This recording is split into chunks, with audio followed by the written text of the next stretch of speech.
What are cubes and hypercubes? So one of the key things that you'll see on CVs, especially of data professionals, is that they're adept at this ability to represent their findings in pictorial or graphical formats.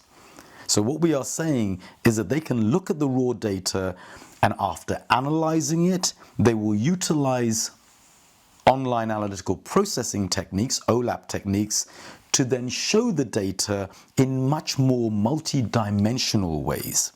Ways that will aid the business in appreciating their current situation and allowing them to visualize how to improve decision making and problem solving going forward. You couldn't do that at the OLTP stage. You can do that with the OLAP stage. Okay, I'm going to talk you through this. So we need the screen space because I'm going to take you through some graphs here. So what are cubes and hypercubes? They are, of course, a part of the analytical processing process, if you like, and they're a way of showing you graphically exactly what the data is telling us. But sometimes we're restricted when we just used straightforward graphs.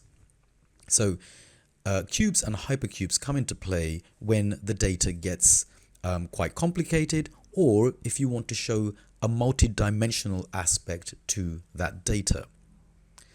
Cubes and hypercubes are ways which allow us to describe the data in ways that you wouldn't normally be able to do with a two-dimensional graph. So, for example, if we wanted to describe the store that had the most revenue, a graph like this would show very clearly that in our chain of shops, this particular store had more revenue than the others. And that's a very straightforward way of showing revenue within a particular shop outlet. But let's say we wanted to ask a further question and a bit more detail was needed. Now this is a two-dimensional graph with two axes.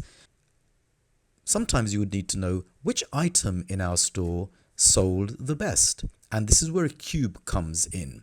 So now we've got an additional axis, and you need to imagine that coming out of the paper in a three-dimensional way. Now, if we wanted to have more information than that, then this is known as a hypercube.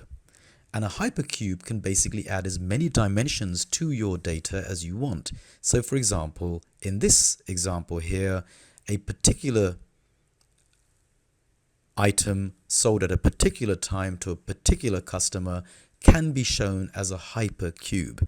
And therefore you have a number of different elements to the representation. And that's all that cubes and hypercubes are.